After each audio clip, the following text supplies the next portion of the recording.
Ada dua kata yang sering bersandingan. Kita kenal betul kata itu, yaitu hak dan kewajiban. Kewajiban adalah sesuatu yang harus kita laksanakan. Hak, sesuatu yang harus kita terima. Keduanya berjalan pada alur keseimbangan. Bahwa ada orang yang lebih mengutamakan kewajibannya dan tidak begitu memikirkan haknya, kita katakan itu orang bijak. Ada orang yang menuntut haknya sesuai dengan kewajiban yang dia laksanakan, kita katakan itu orang yang adil. Ada orang yang hanya tahu hak, menuntut hak, tapi tidak pernah melaksanakan kewajiban, kita sebut itu orang yang tidak tahu diri. Muslim bersaudara. Islam membebaskan kita dari ras diskriminasi. Persaudaraan itu diikat dengan nilai akidah, melintasi geografis, melintasi etnis. Dari manapun orang datang, apapun warna kulitnya, dari suku apapun ia dilahirkan, kalau akidahnya sama, itu saudara kita sebagai sesama muslim. Di dalam menjalin persaudaraan sesama muslim itu, ada hak-hak saudara kita yang harus kita berikan kepada mereka. Artinya kewajiban kita memberikan hak itu kepada mereka. Apa hak itu? Sebuah hadis menyatakan hak seorang muslim atas muslim lainnya 7. Yang pertama, al-ijlalu lahu fi ainihi. Ia memandang saudara muslimnya itu dengan respek, dengan rasa hormat, dengan istilah orang-orang tua kita dulu, nguwong ke uwong. Orang itu ya dianggap orang apapun profesinya. Saudara muslim kita itu jadi pemulungkah dia, penarik becakkah dia, pekerja kasarkah dia, ada rasa respek kita terhadap dia, rasa hormat kita kepada dia, dan itu karena nilai-nilai akidah, nilai keimanan, bukan karena profesinya. Kalau kita hargai orang karena profesinya semata, jadilah penjilat kita ini. Bukankah Rasulullah Sallallahu Alaihi Wasallam telah memberikan contoh yang sangat baik kepada kita? Beliau oleh Al-Quran dituntun, Qul innama ana basyarum mislukum. Katakan kepada mereka Muhammad, umatmu, aku manusia juga seperti kalian. Seolah-olah Tuhan ingin berpesan, Muhammad, jangan tempatkan dirimu di atas yang lain. Ternyata Rasulullah Sallallahu Alaihi Wasallam yang begitu baik hatinya, begitu mulia akhlaknya, begitu luar biasa ibadahnya, entoh oleh Allah masih diberikan bimbingan. Qul innama ana basyarum mislukum. Katakan kepada mereka Muhammad, aku manusia juga seperti kalian. Jangan tempatkan dirimu di atas yang lain.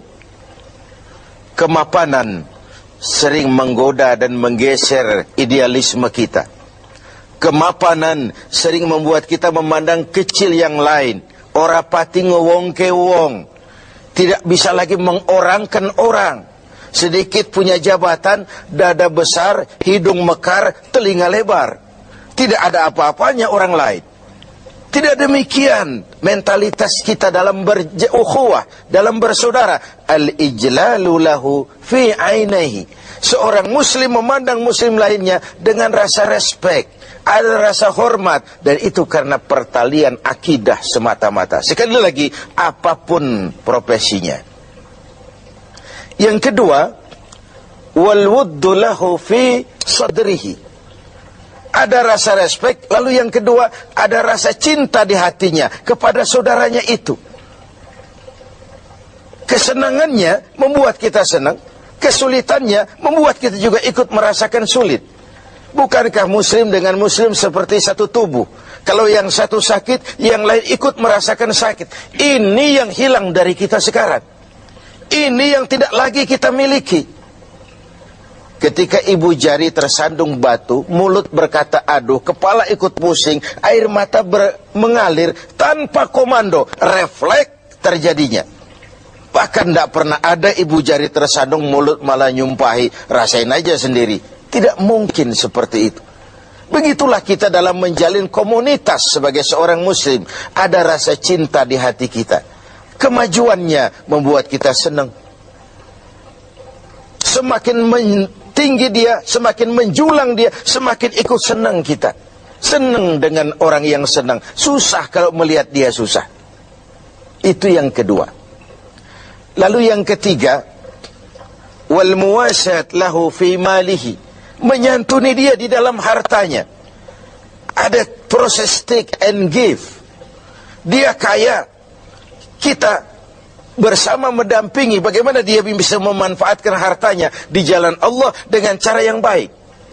Dia memerlukan, bisa kita memberikan bantuan dengan tidak perlu mengharap balasan dari dia, karena keikhlasan tentu hanya mengharap balasan dari Allah Subhanahu wa ta'ala.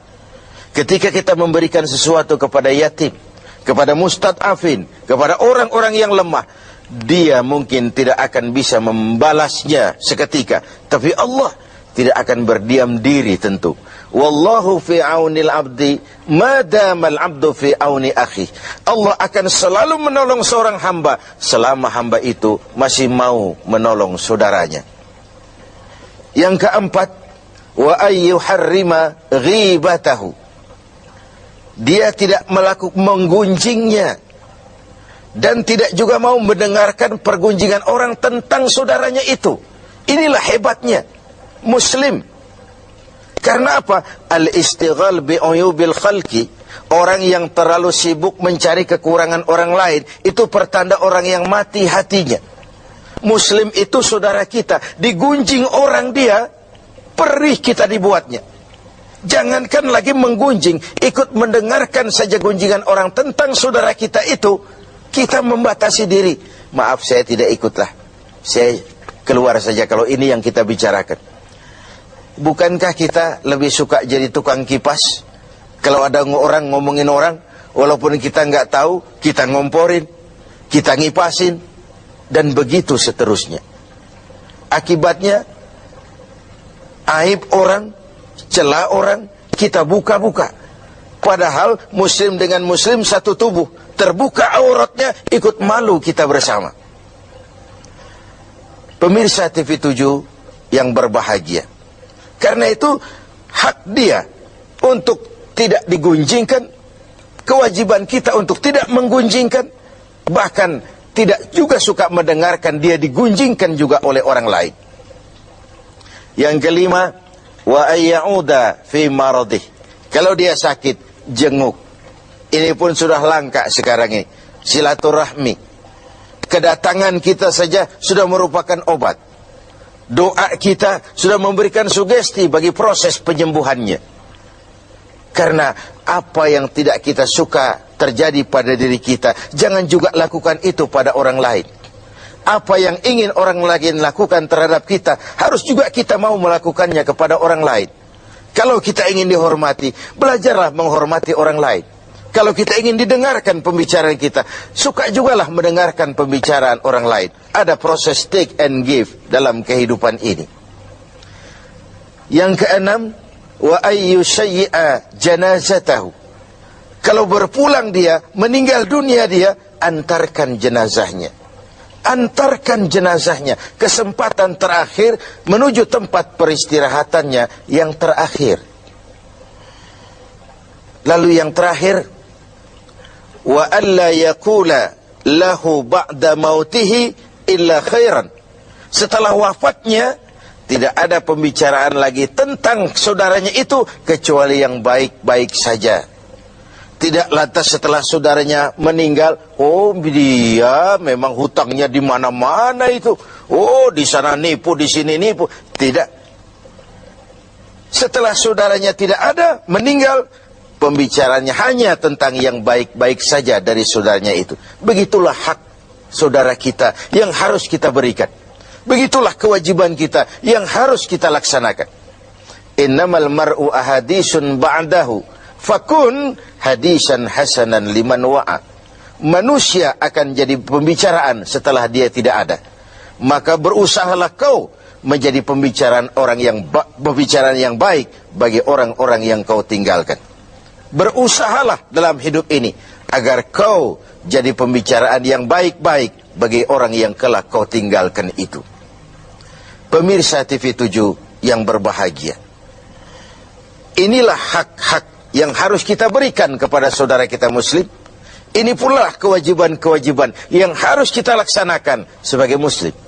Semuanya dalam rangka membentuk sebuah komunitas yang diikat tadi dengan nilai-nilai akidah. Al-mu'min kal-mu'min kal-bunyan yasuddu ba'dahu ba'da. Dalam riwayat lain, muslim dengan muslim seperti sebuah bangunan, yang satu harus saling memperkuat dengan yang lain. Sebuah bangunan dinamakan rumah karena ada yang mau jadi tiang, mau jadi jendela, mau jadi pintu, mau jadi genteng. Begitulah umat ini. Ada dia yang jadi pejabat tinggi, ada dia yang jadi pemulung, ada dia yang jadi tukang beca. Pendeknya, tidak ada pekerjaan halal yang hina. Dan jangan karena profesi menyebabkan kita memandang remeh dan ringan orang lain.